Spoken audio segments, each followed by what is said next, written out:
friends. I'm Carrie Jo, and this is Holy Chuckles Podcast, a space where all meets honesty and where God's gentle humor shows up in the people He chooses. So pull up a seat, take a breath, and let's look together for the sacred in the everyday and the quiet laughter of a God who delights in working through our imperfect stories.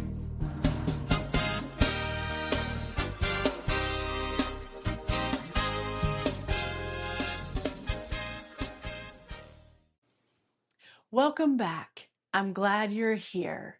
Today we're slowing down and sitting with just one verse. 1 Samuel chapter 2, verse 22. It's a verse about awareness, about seeing a pattern clearly and the tension that exists when knowing something isn't right doesn't immediately change it. This verse invites us to reflect not on what we didn't know, but on what we did know, and how deeply patterns can shape us even when we resist them. Verse 22, Now Eli, who was very old, heard about everything his sons were doing to all Israel, and how they slept with the women who served at the entrance to the tent of meeting. In this verse, Eli is described as very old, emphasizing long-standing leadership and responsibility. Eli hears everything his sons are doing. Nothing is hidden from him. This reminds me of me. I grew up in a small town. I knew I couldn't be naughty because my parents would hear. Would I still be naughty? Of course I would. Did my parents always find out? Of course they did. They had been in the community for a long time. I have siblings that are 10 and 13 years older than I am that graduated high school in that community.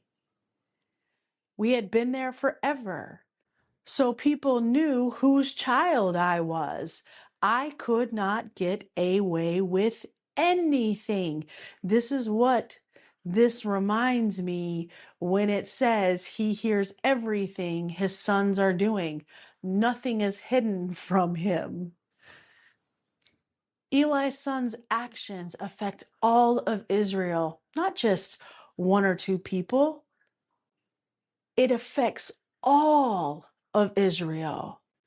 Their behavior included sexual exploitation connected to a sacred space.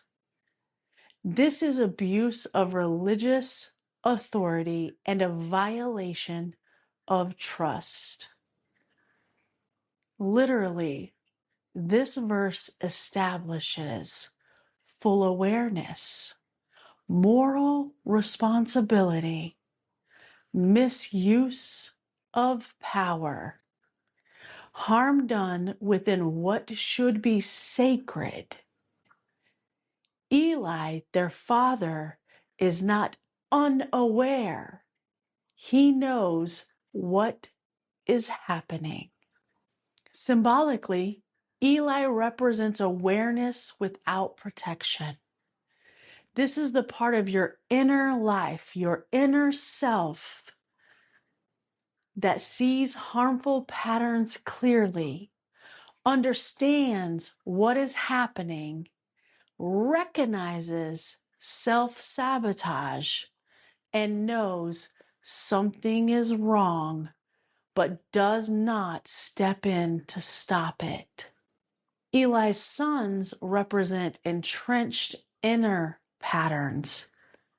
These patterns misuse power, exploit vulnerability, act without reverence, and they harm the whole inner system. The women serving at the tent, these women symbolize vulnerable, devoted parts of the soul, places that are meant for presence, service, and connection, not harm. Symbolically, this verse shows knowledge is present, but protection is absent. In our lives, this verse shows up as being fully aware of destructive habits, but not stopping them.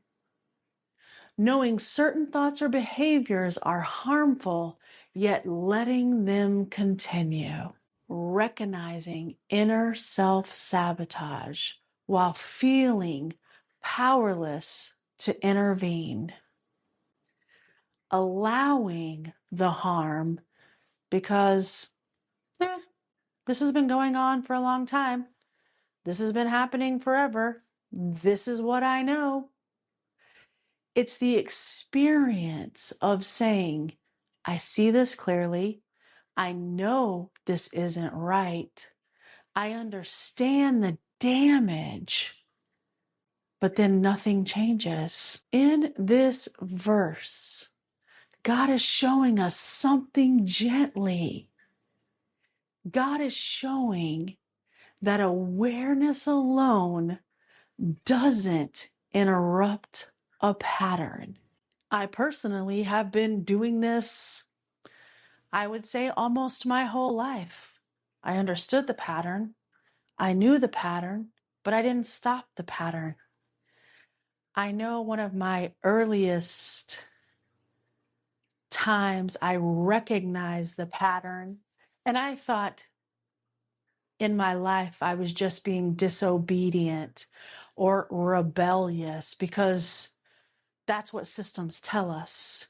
If we don't comply, we're disobedient. If we don't comply, we're rebellious. Systems don't want questions.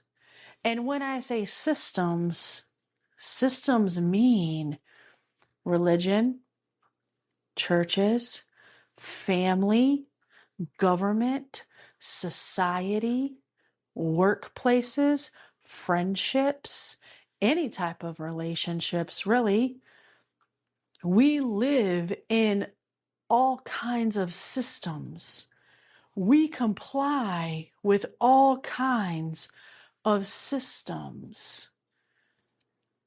And when you step out of compliance and you start questioning, those systems don't appreciate it. They don't want it. That's how they keep the systems going.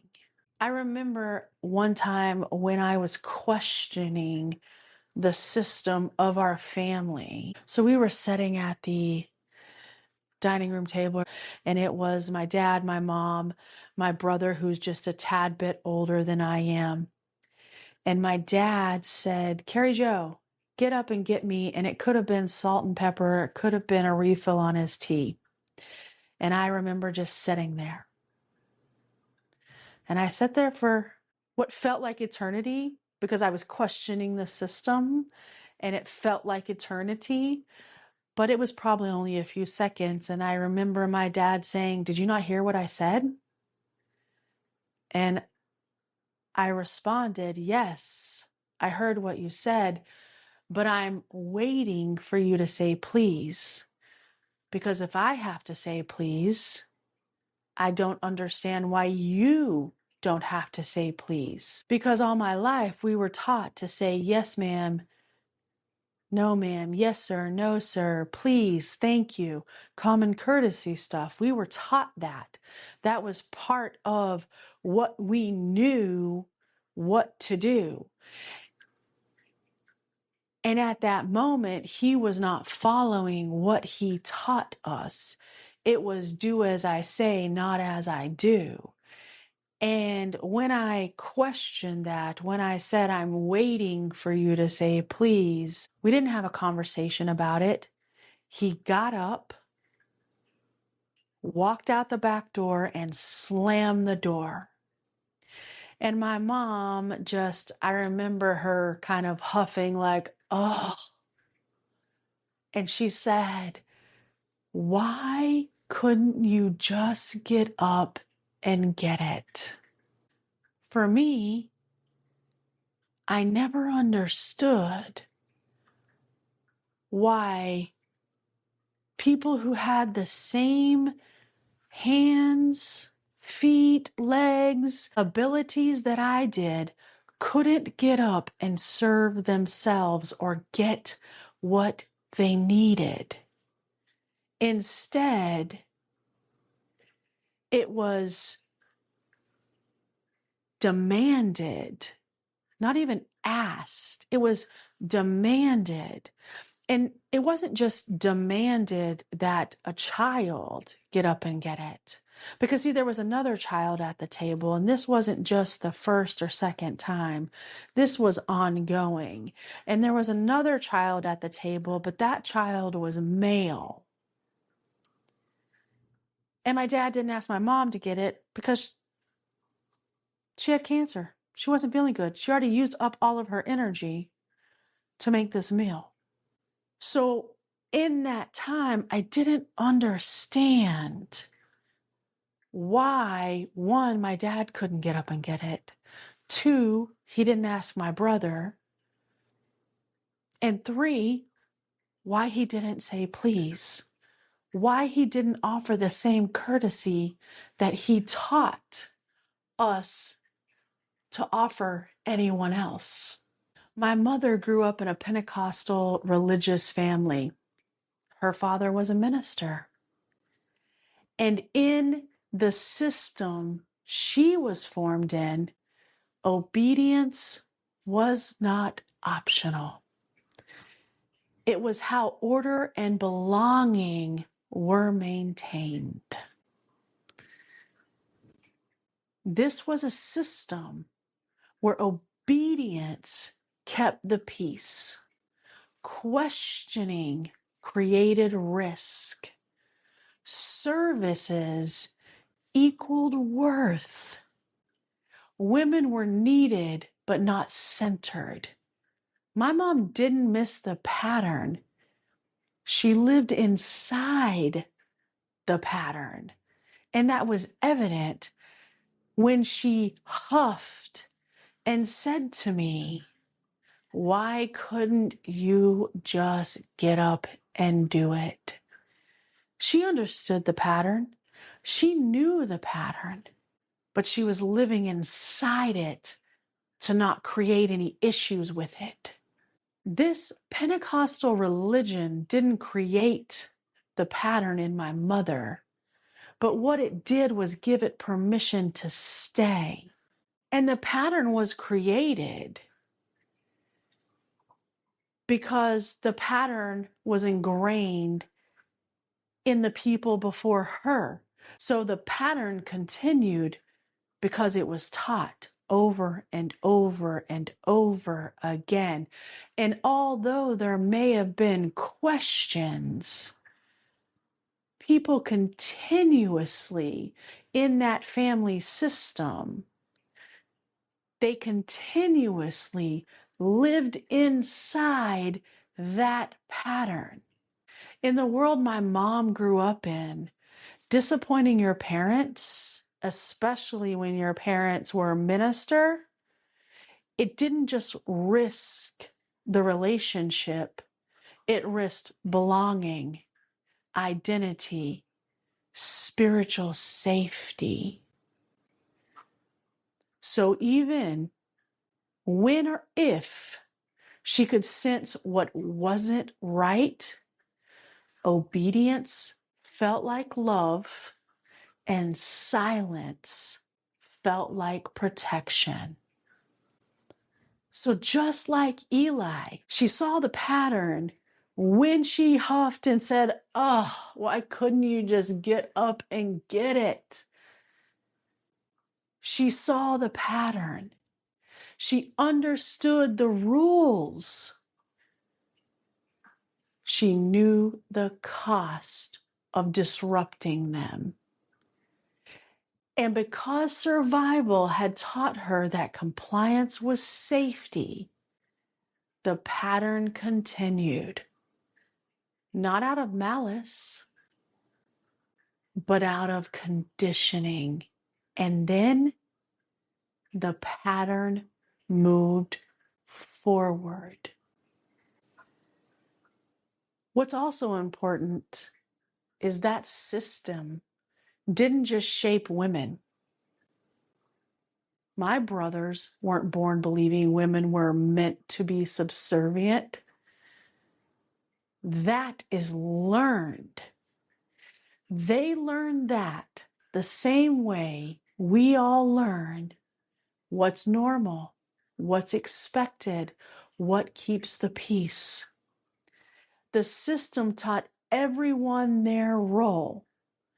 And once these roles were learned, the pattern could keep going without anyone consciously choosing harm.